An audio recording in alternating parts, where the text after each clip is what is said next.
کہ جو بھی کرسی پہ نماز پڑھ رہا ہے اگر اس کے لیے کرسی پر نماز پڑھنا جائز ہے، اس نے علماء سے مشورہ لے لیا ہے اور اس کے لیے جائز ہے کرسی پر نماز پڑھنا، تو اب وہ کرسی کہاں رکھے گا؟ اس کے لیے لازم ہے کہ جہاں تک صف مکمل ہو چکی ہے اس کے فوری بعد اپنی کرسی رکھے گا۔ یہ جو غلطیاں اکثر مسجدوں میں ہوتی ہیں کہ کرسی کونے میں پڑی ہوئی ہے اور صفیں یہاں تک چلتی آ رہی ہیں اور یہاں پر کرسیاں رکھی ہوئی ہیں۔ یاد رکھیے اگر کرسی یہاں پر ہے اور نمازی ابھی یہاں تک پہنچے ہیں، یعنی یہ سارے نمازی پہنچ گئے اور ابھی یہ جگہ خالی ہے اور کرسی والے بھائی صاحب آ کے یہاں پر نماز پڑھتے ہیں، تو ان کا یہاں پر کرسی لگا کر نماز پڑھنا گناہ ہوگا، مکروہ تحریمی ہوگا، کیونکہ اتنی صف کی خالی جگہ انہوں نے چھوڑ کے وہ نماز پڑھ رہے ہیں اور صف کو توڑنے کا سبب بن رہے ہیں۔ حضور علیہ السلام نے ارشاد فرمایا جو صف توڑے اللہ تعالیٰ اسے توڑ دے، اتنی سخت وعید ارشاد فرمائی ہے۔ تو کرسی والوں پر بھی لازم ہے کہ اگر یہاں تک صف مکمل ہو چکی تو ان کو چاہیے کرسی اٹھائیں اور کرسی یہاں پر لے کر آئیں اور پھر بیٹھ کر اس پر نماز پڑھیں۔ کرسی والوں کو بھی صف توڑنے کی اجازت نہیں ہے۔ یہ پہلی چیز ہو گئی کہ کہاں رکھیں۔ دوسری چیز ہے کہ کیسے رکھنی ہے کرسی۔ اب کرسی کیسے رکھنی ہے؟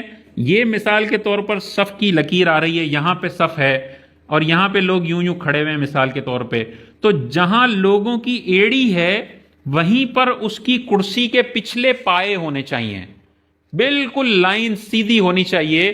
جہاں لوگوں کے پنجے اور ایڑیاں آ رہی ہیں نا، اسی ایڑی کی سیدھ میں اس کی کرسی کے پیچھے والے پائے ہوں اور اگلے پائے آگے کی طرف جا رہے ہیں اور اس طرح صف بالکل سٹریٹ نظر آنی چاہیے کرسی ہونے کے باوجود۔ تو یہ ہو گیا کیسے رکھیں۔ تیسرا ہے اس پہ کیسے نماز پڑھیں۔ بعض لوگ یہ غلطی کرتے ہیں، کرسی ایک تو کونے میں رکھتے ہیں، بیچ میں جگہ خالی رہ کے گناہگار ہوئے۔ دوسرا وہ کیا کرتے ہیں کہ اگر وہ سجدہ نہیں کر سکتے اس کے باوجود بھی کرسی کے آگے کھڑے رہتے ہیں۔ اب یہ ایک اور صف کے واجبات میں سے ایک کی خلاف ورزی ہے کہ صف کو بالکل اسٹریٹ لائن میں ہونا لازم ہے، یعنی سب کی گردنیں، سب کے ٹخنے، سب کے شانے جو کندھے ہیں وہ ایک لائن میں آنے چاہیے۔ اب حضرت نے کرسی رکھ کے کرسی کے آگے کھڑے ہو گئے تو یہ تو انہوں نے پوری صف کی ایک ڈسپلن اور ایک لائن کو خراب کر دیا۔ یہ جائز نہیں ہے، یہ غلط طریقہ ہے۔ اگر آپ سجدہ نہیں کر سکتے تو آپ پر کھڑے ہو کر نماز پڑھنا معاف ہے، اور اب افضل ہے کہ بیٹھ کر نماز پڑھو۔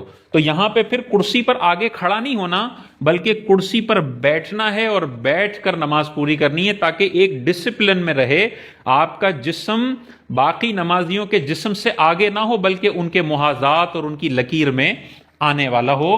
تو بیٹھنا اس طرح سے بیٹھیں، رکوع کے لیے تھوڑا جھکیں اور سجدے کے لیے تھوڑا زیادہ جھکیں، جتنی طاقت ہے حسب طاقت وہ جھکیں، اور اس طرح آپ کی نماز مکمل ہو جائے گی۔ کرسی کے آگے کھڑا ہونا کوئی ضروری نہیں ہے، اور صف کا یہ والا واجب توڑنے کی وجہ سے گناہگار بھی ہوں گے، اس کا خیال رکھنا ہے۔ اور چوتھی چیز یہ بھی جہالت اب آ گئی ہے کہ کرسی کے آگے وہ تختہ ہوتا ہے اور اس پہ ہاتھ رکھ کے یوں سجدہ کر رہے ہوتے ہیں۔ بھائی اس کی کوئی حاجت نہیں ہے۔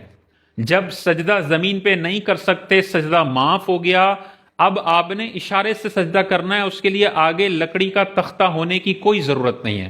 اور صرف اس غرض سے اگر اضافی پیسہ دے کے کرسیاں بنوائی جاتی ہیں تو یہ بھی پیسے کا ضیاع ہے۔ اگر مسجد کا چندہ اس کے لیے استعمال کیا جاتا ہے تو وہ درست نہیں ہے، یہ مسجد کے چندے کا غلط استعمال ہے اور ویسٹیج ہے، کیونکہ اس کی ضرورت ہی نہیں ہے، اس کے بغیر بھی نماز ہو جاتی ہے، تو یہ تختہ کیوں لگانا ہے؟